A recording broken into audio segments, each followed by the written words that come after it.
is 38, moving into his coaching prime. Sam Darnold, 2 more years of a team-friendly deal, and they may have 7 or 8 players who are ascending. Young guys only getting better. And go ahead, say it wasn't about Sam Darnold. Go ahead and say that, but it was. In the postseason, against the superior NFC and eventually Vrabel's defense, no turnovers for Sam.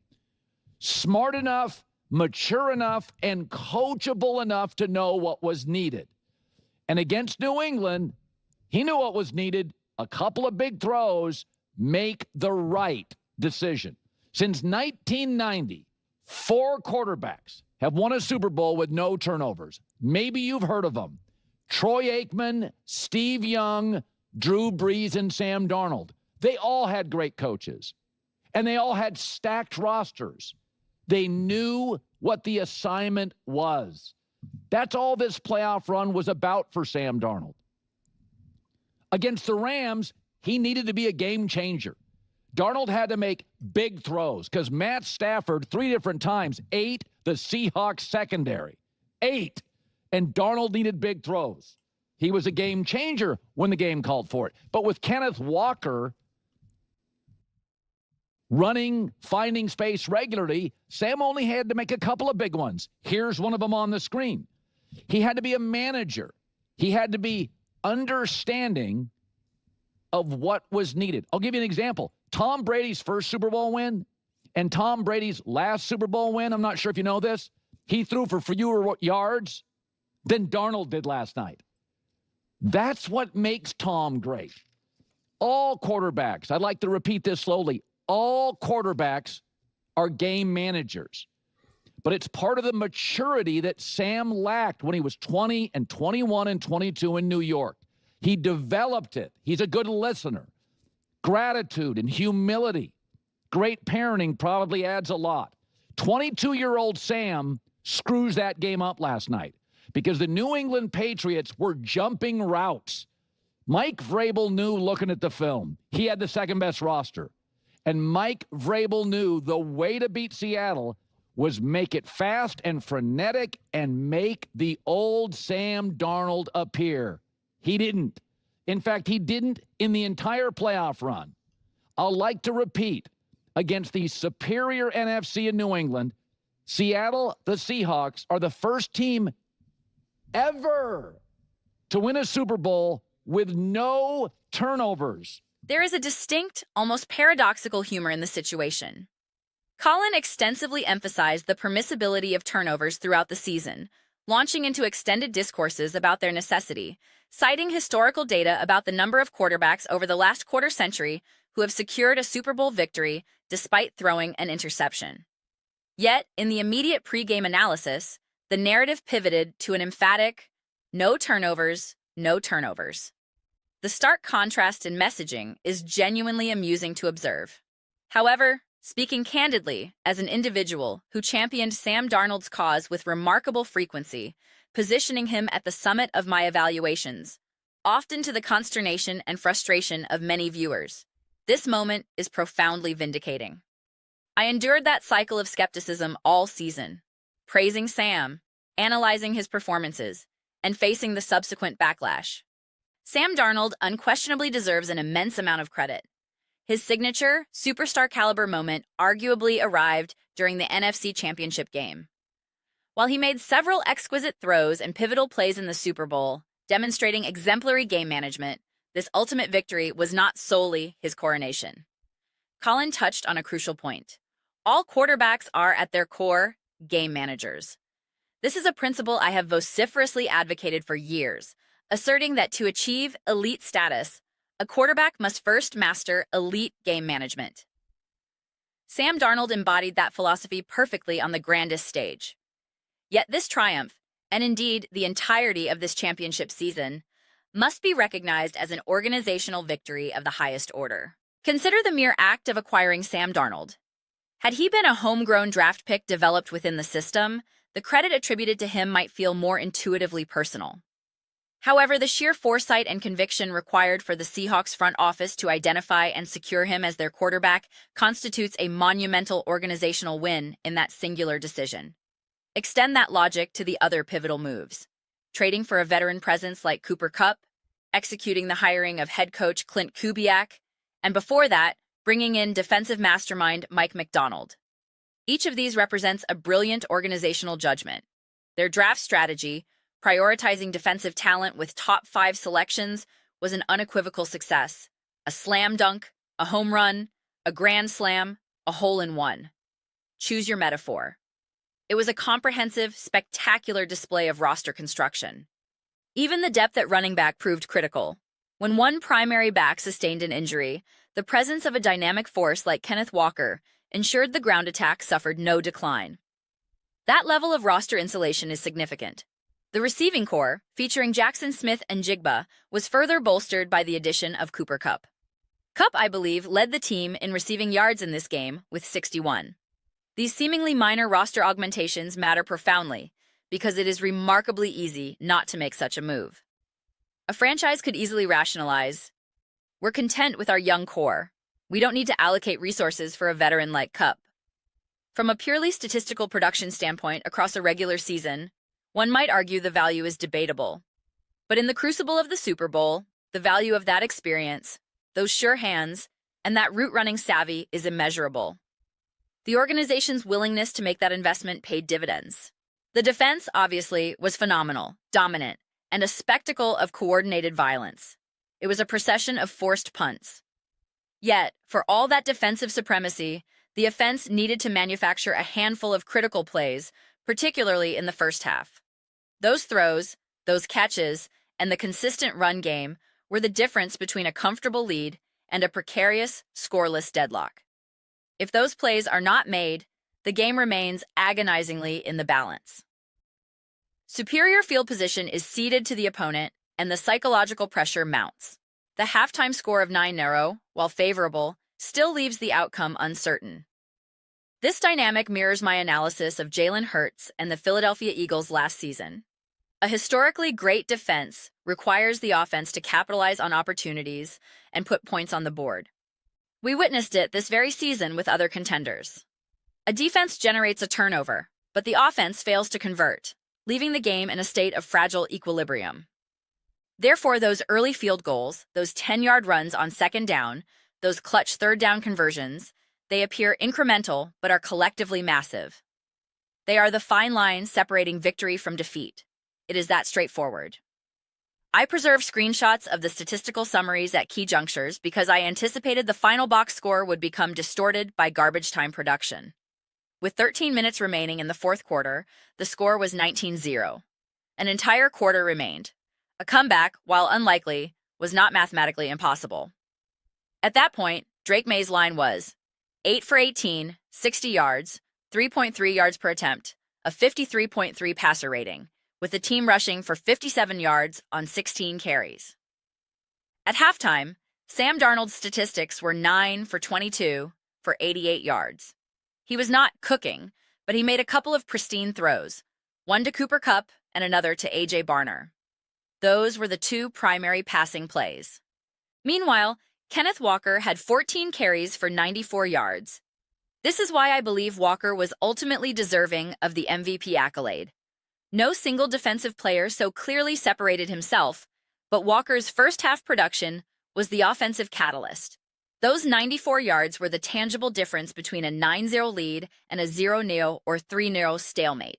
Regardless of defensive prowess, a dam can only hold for so long without any offensive pressure relief. The ability to run the ball and complete those few passes allowed Clint Kubiak to operate from a position of strength in the second half, leading to the decisive scoring drives. Reflect on the halftime state, 9-0. Drake May was 6 for 11 for 52 yards and a 60.0 passer rating. The Patriots' leading rusher had 23 yards on 7 carries. Another back had 2 carries for 0 yards, and May himself had 2 carries for negative 40 yards. Yet, the score was only 9-0. The game was still within reach. This is where Sam Darnold deserves immense credit for his stewardship, avoiding turnovers, avoiding catastrophic mistakes. But the narrow margin also highlights that every minor contribution was essential. A big catch by Kupp, a critical grab by Barner, a well-placed throw by Darnold, an explosive run by Walker. The defense was a swarming entity, So cohesive, it was impossible to single out one individual.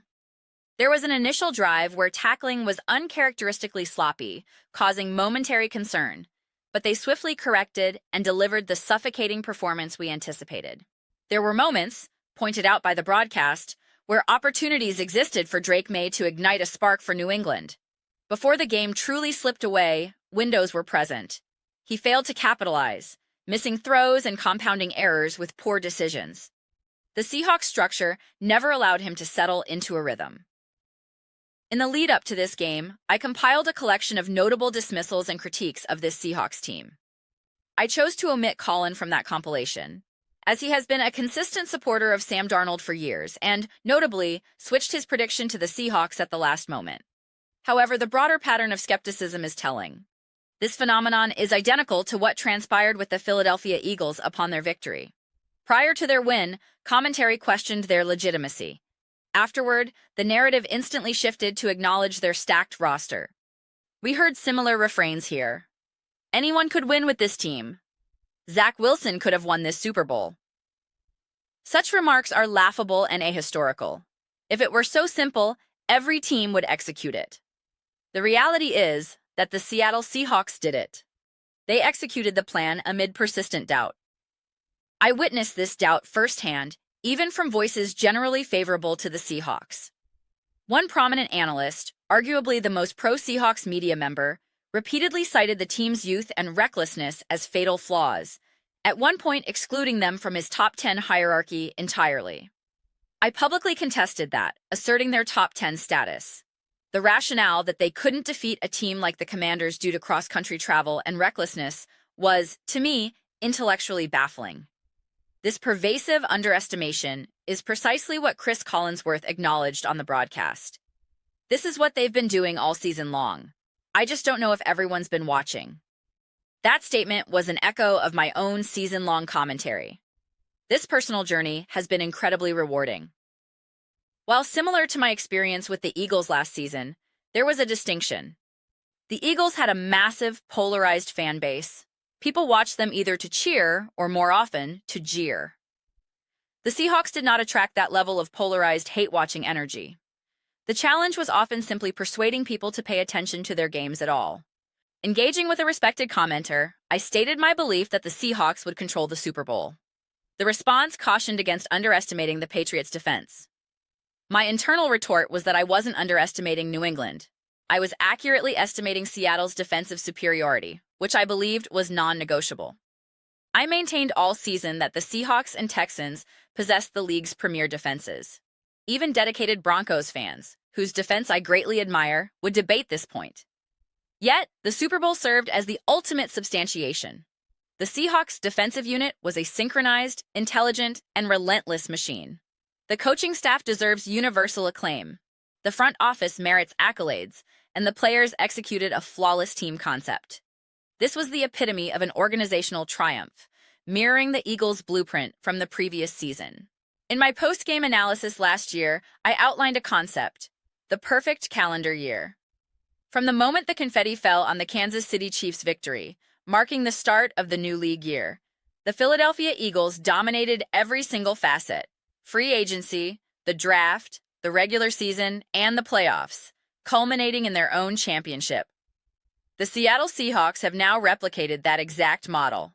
The instant the confetti settled on Jalen Hurts and the Eagles, the Seahawks commenced a period of flawless operation. They dominated each day, each decision, from that February to this February. We have now witnessed consecutive years where an organization, holistically, has exerted complete dominance over the entire NFL cycle. The parallels between the two runs are indeed breathtaking. Both featured quarterbacks about whom trust was perpetually questioned. Can he win the big one? Both involved key skill players whose impact was doubted. Both had offensive coordinators, play callers, whose credentials were scrutinized based on prior stops. And notably, in both instances, a prominent analyst predicted these teams would finish last in their division. They both won the Super Bowl. The formula seems clear. Identify the team forecasted to be the divisional cellar dweller by that particular voice. This Seahawks team was the best in the National Football League. It is permissible to state that openly. It is acceptable to acknowledge and accept that reality. They were perfect in their process, incredibly resilient in execution, and operated at the highest level. How many instances throughout the season could one genuinely point to a coaching decision and question, "What were you thinking?"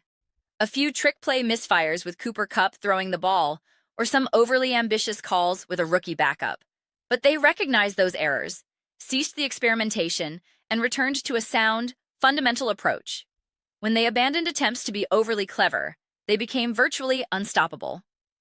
Clint Kubiak resisted the temptation to outsmart himself in the biggest game, unlike a counterpart in the NFC Championship who arguably did. Mike McDonald orchestrated a defensive masterclass. This team was beautiful and perfect from start to finish, from February to February. Make no mistake, this championship was not solely forged in September through January. It commenced the moment the previous season ended. As the Eagles celebrated, the Seahawks story began its next chapter. The cinematic analogy fits. As the credits roll on one champion's celebration, the background focuses on the next contender already at work. The narration would state, "As we witnessed the Eagles celebrate their achievement, we understood the standard. As the confetti descended, we recognized our time was imminent." That is when the Seahawks championship narrative truly ignited. The question now becomes, will this story continue into a second part? Or is there another franchise currently laying the groundwork in the shadows, preparing to author the next saga? For the present moment, however, the story belongs unequivocally to the Seattle Seahawks. It has been an absolute privilege to witness and chronicle their journey. Those are my comprehensive reflections. I am immensely eager to hear your perspectives.